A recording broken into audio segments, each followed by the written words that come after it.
వచ్చే ఎన్నికల్లో ఫ్యాన్ రెక్కలు విరిచి వైసీపీని ఇంటికి పంపించాలని ప్రజలు కృతనిశ్చయంతో ఉన్నారని తెలుగుదేశం జనసేన బీజేపీ కూటమి ఉమ్మడి అభ్యర్థి మాజీ ఎమ్మెల్యే ఆర్మిల్లి రాధాకృష్ణ వెల్లడించారు.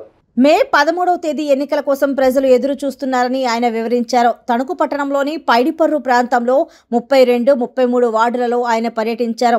ఇంటింటికి వెళ్లి తెలుగుదేశం జనసేన బీజేపీ కూటమి తరపున ప్రచారం నిర్వహించారు. రాష్ట్రం ఎదుర్కొంటున్న పరిస్థితులను విడమర్చి చెప్పారు. తణుకు నియోజకవర్గంలో అధికార పార్టీ అరాచకాలను వివరించారు. రాధాకృష్ణ పర్యటనకు విశేష స్పందన లభిస్తోంది. పైడిపర్రు ప్రాంతంలోని స్థానికులు ముందుకు వచ్చి గత తెలుగుదేశం ప్రభుత్వం హయాంలోని అభివృద్ధిని గుర్తు చేస్తున్నారు. టీడీపీకి మద్దతుగా ఉంటామంటూ రాధాకృష్ణ ప్రచారంలో సంఘీభావం తెలుపుతున్నారు. ఈ సందర్భంగా ఆర్మిల్లి రాధాకృష్ణ మాట్లాడారు.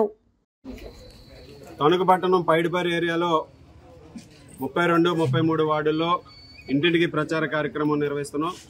ముఖ్యంగా ఈ ప్రచారంలో పైడిపర్రు ఏరియాలో 4 వార్డులు ఉన్నాయి. 4 వార్డుల్లోనూ కూడా అత్యధికమైనటువంటి మెజారిటీ సాధించే విధంగా ఈరోజు ప్రజలందరూ కూడా పెద్ద ఎత్తున స్పందిస్తున్నారు. వారందరూ కూడా ముందుకు వచ్చి స్వాగతం పలుకుతున్నారు. ముఖ్యంగా మహిళలు రాబోయే రోజుల్లో మరలా తెలుగుదేశం జనసేన బీజేపీ కూటమి రావాలని అందరూ కూడా ఆకాంక్షిస్తున్నారు.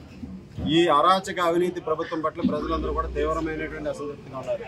అదేవిధంగా స్థానికంగా ఉన్నటువంటి మంత్రి కారుమూరి చేసినటువంటి అవినీతి పట్ల ప్రజలందరూ కూడా ఈరోజు చేత్కరించుకుంటున్నటువంటి పరిస్థితి. ముఖ్యంగా తణుకు పట్టణ అభివృద్ధిని అదేవిధంగా పారిశుద్ధ్యాన్ని కూడా పట్టించుకోకుండా 5 సంవత్సరాలు తన సొంత సంపాదన కోసం తన ఆస్తులు పెంపొందించుకోవడం కోసమే కేవలం పదవిని ఉపయోగించుకుని ఈరోజు 5 సంవత్సరాలు పరిపాలన చేసినటువంటి ఇక్కడ మంత్రిని స్థానికులందరూ కూడా ఇంటికి పంపించేటటువంటి సమయం ఆసన్నమైంది.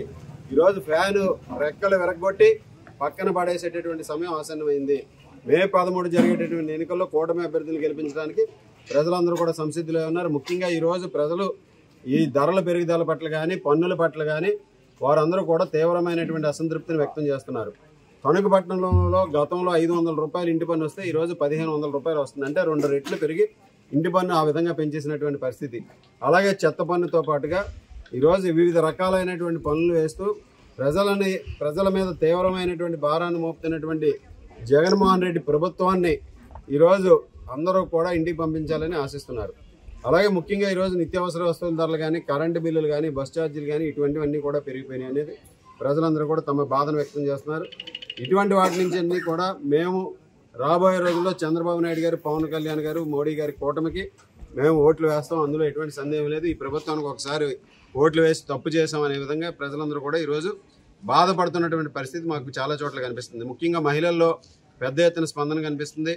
వారందరూ కూడా ముఖ్యంగా వృద్ధులు కానీ యువతులు కానీ యువకులు కానీ అందరూ కూడా ఈరోజు ప్రతి ఒక్కరూ తెలుగుదేశం జనసేన కూటమి గెలవాలని ప్రతి ఒక్కరూ కూడా ముందుకు రావడం జరుగుతుంది.